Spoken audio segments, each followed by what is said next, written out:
दोस्तों नमस्कार।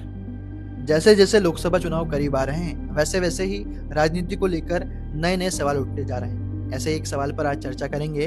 क्या प्रकाश अंबेडकर की पार्टी महाराष्ट्र में सभी पार्टियों का खेल बिगाड़ेगी? लोकसभा चुनाव के करीब आते ही लोकसभा सीटों का गुणा भाग शुरू हो गया है। सभी पार्टी अलग अलग राज्यों में अपने अपने समीकरण बनाने में लगी हुई है। राष्ट्रीय पार्टियों के साथ साथ क्षेत्रीय पार्टी और अन्य छोटी पार्टियां भी चुनावी रण में अपना सिक्का जमाने के लिए लगी हैं। महाराष्ट्र की बात करें तो उत्तर प्रदेश की 80 सीटों के बाद महाराष्ट्र में सबसे ज्यादा 48 सीटें हैं। ऐसे में महाराष्ट्र पर सभी पार्टियों की नजर भी है।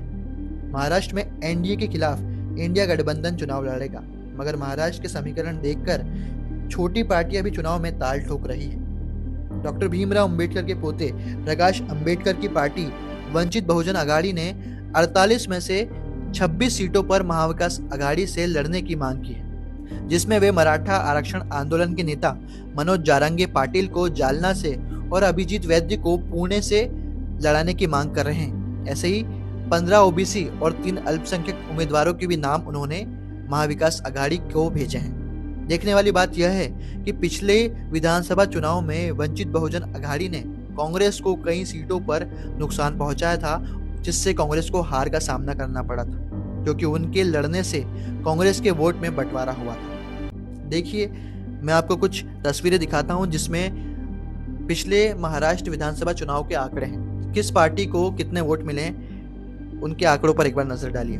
विधानसभा चुनाव की कुछ सीटों पर वोटिंग की कुछ तस्वीरें देखिए। चांदीवाली सीट से शिवसेना के दिलीप लांदे ने जीत दर्ज की थी, जिन्हें 85,879 वोट मिले, और दूसरे नंबर पर रहे कांग्रेस के मोहम्मद आरिफ खान, जिन्हें 85,470 वोट मिले, और वंचित बहुजन अघाड़ी के उम्मीदवार को 8,876 वोट मिले, जिससे कि कांग्रेस के वोट में गिरावट आई और उन्हें हार का सामना करना पड़ा। वहीं अकोला वेस्ट से बीजेपी के गोवर्धन शर्मा जीते थे, जिन्हें 73,262 वोट मिले, और वहीं कांग्रेस के साजिद पठान को 70,669 वोट मिले, और यहीं पर वंचित बहुजन अघाड़ी के उम्मीदवार को 20,687 वोट मिले। फिर से यहां पर भी कांग्रेस को हार का सामना करना पड़ा। पुणे कैंटोनमेंट सीट से देखें तो जीते थे कांबले सुनील, जिन्हें 52,160 वोट मिले, और दूसरे नंबर पर कांग्रेस के उम्मीदवार रमेश आनंद राव को 47,148 वोट मिले, और वंचित बहुजन अघाड़ी के उम्मीदवार को 10,000 से ज्यादा वोट मिले। ऐसे ही कई और सीटें भी हैं जहां पर वंचित बहुजन अघाड़ी के उम्मीदवारों को जो वोट मिले हैं उससे कांग्रेस पार्टी के वोट में गिरावट आई है, और कांग्रेस पार्टी के वोटों में बंटवारा हुआ, और वहां कांग्रेस को हार का सामना करना पड़ा। वंचित बहुजन अघाड़ी ने कांग्रेस के वोट शेयर में पिछले विधानसभा चुनाव में बड़ा डेंट लगाया था।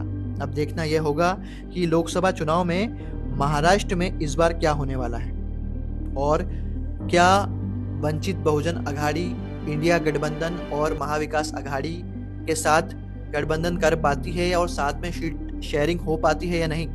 इस बार का चुनाव बड़ा रोमांचक होने वाला है और देखने वाला होने वाला है। आपकी इस वीडियो पर क्या राय है, कमेंट करके ज़रूर बताएं, और बने रहिए शब्द.com के साथ। धन्यवाद।